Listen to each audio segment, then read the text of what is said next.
आज निलंगा शहरातील हैदरिया नगर असेल, छत्रपती शिवाजीनगर असेल, औरंगपुरा असेल, या भागातील विविध मूलभूत सुविधांसाठी अनेक वेळेस वारंवार निवेदनं दिली, आंदोलनं केली.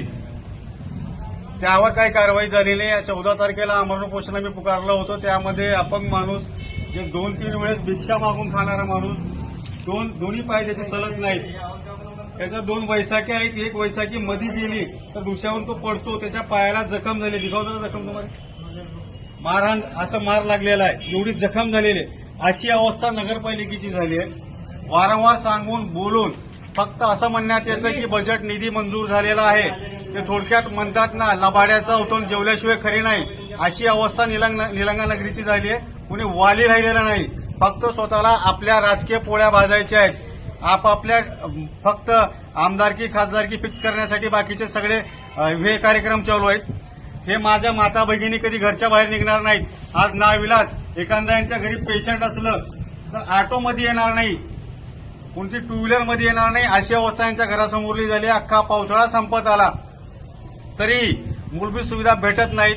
म्हणून आज नाविलाज शेवटचं निवेदन मुख्याधिकारी साहेबांना दिलेलं आहे आणि त्यामध्ये त्यांनी लागलीच पुढाकार घेत येणाऱ्या 8-10 दिवसात कामं सुरू करू असं म्हणलेलं आहे. पण अजूनही माझं म्हणणं आहे, येणाऱ्या 8-10 दिवसामध्ये कामं सुरू नाही झाली तर या सर्व नागरिकांना घेऊन येणाऱ्या 8-10 दिवसाच्या नंतर नगरपालिकेसमोर बेमुदत धरणे आंदोलन सुरू करण्यात येईल आणि ते आंदोलन जोपर्यंत चालेल तोपर्यंत हे सर्व कामं पूर्ण. वार्ड क्रमांक 22 मध्ये औरंगपुरा गल्लीत जारेकर घरांच्या बाजूला नळाचं पाणी पूर्ण रस्त्यावर येत आहे. पावसाचं पाणी पूर्ण घरात येत आहे. तरी नाली दुरुस्ती व रोड दुरुस्ती याकरिता नगराध्यक्ष यांना आम्ही निवेदन देत आहोत. तरी या रस्त्याची तात्पुरता खडक व मुरुम टाकून याची रस्ता करून देण्याची कृपा करावी. हम सभी यहाँ जो भी लेडीज हैं वो हैदरिया नगर से आए हैं. रास्ते बहुत खराब हैं, रोड नहीं है, नाली नहीं है, बहुत परेशानी होती है हमारी. तो हॉस्पिटल को जाने के लिए ऑटो तक नहीं आता. बारिश में तो ऐसा हाल है कि चलने फिरने की परेशानी होती है. हाथ पैर कई एक तो टूट गए हैं, बहुत परेशानी होती है. हम खड्डे भी बहुत हैं. हम लेडीज ऐसा तो निकलते नहीं है, लेकिन अब ऐसा टाइम आ गया है कि हम निकल के बोल सके. हम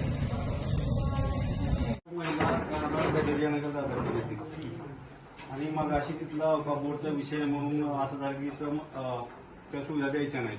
मग त्यावेळेस मॅडम होते आपल्याकडे. मॅडमला आम्ही बोललो, ते म्हणलं की रस्ते वगैरे करता येणार नाहीत, पण मुरुम कसं वगैरे टाकता येईल. त्यावेळेस आमचं बोलणं झालं होतं.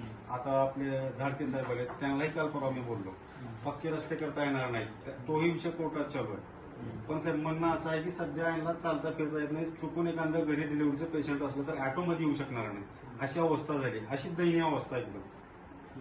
आणि आता सध्या पावसाळा संपत आलं. आतापर्यंत जवळपास आमचे 5-6 आंदोलनं झाले, निवेदनं झाले. साहेब 14 तारखेला आम्ही उपोषणाला बसलो होतो. तर भिक्षा मागून खाणारा माणूस आमच्यासोबत उपोषणाला बसलो होतो. साहेब त्याच्यात 2 वैशाख्या घेऊन हा चढतो, त्याच्या घरापर्यंत जायला छत्रपती शिवाजीनगरमध्ये एक नदी गेली की हा पडतो, ह्याच्या पायाला जखमाय. साहेब आता हे असं थांबलंय, पण उद्या तुम्हाला मला जर सेपरेट जाऊन भेट घालून दाखवतो, ह्याच्या पायाला किती जखम आहे. म्हणजे एक माणूस म्हणून मी जर आपण विचार केलो, एक मोठा इश्यू आहे. साहेब तुम्हाला पक्केच रस्ते करा म्हणणं, आम्हालाही माहिती आहे अडचणी असतील, बजेटचा विषय असेल. पण आता आणि दुसरा एक विषय, औरंगपूर भागातील काही भागात नाल्या वगैरे झाल्यात आणि 2023 मध्ये जे बजेट मंजूर झालं होतं त्या नाल्या आत्ता झाल्यात आणि आत्ता काही बजेट मंजूर झालंय. आम्हाला माहिती आहे हे भाजप सरकार कसं आहे, सध्या सत्ताधारी कसे आहेत, लबाड्याचा उठून जेवल्याशिवाय खरं नाही, आम्हाला ते कळाले.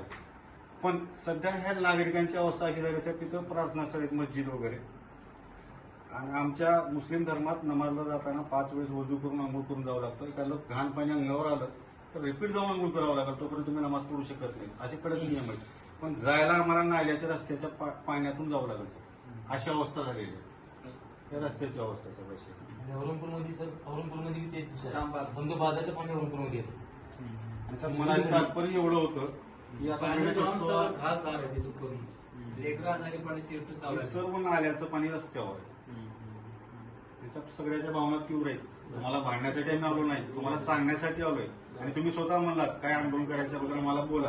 4 लोग क्या बोले कि तुम कुछ करने के पहले हमारे को बोलो, हम नहीं करे बात, तुम आगे का तुमको सर का बोलना ऐसा है, हम पूरे काम करते बोलते वही मिलाने के वास्ते मैं तुम्हारे को आया. तुम्हारे सबके फोन मेरे को है. अशी अवस्था आहे सर. ती बघा रोडचा कसा विषय आहे. विनंती अशी होती की गणेशोत्सवानिमित्त सध्या आता मुरुम टाकणं हे असेल, पण आमच्या मागण्या गेल्या 3 महिन्यापासून असतात आणि फक्त मुख्य रस्त्यावरच न टाकता अशा भागात जिथं होता होईल तेवढं मुरुम टाकण्यात यावं. निदान आम्हाला चलता फिरता तरी यावं ह्या माणसांना, एवढीच अपेक्षा असते.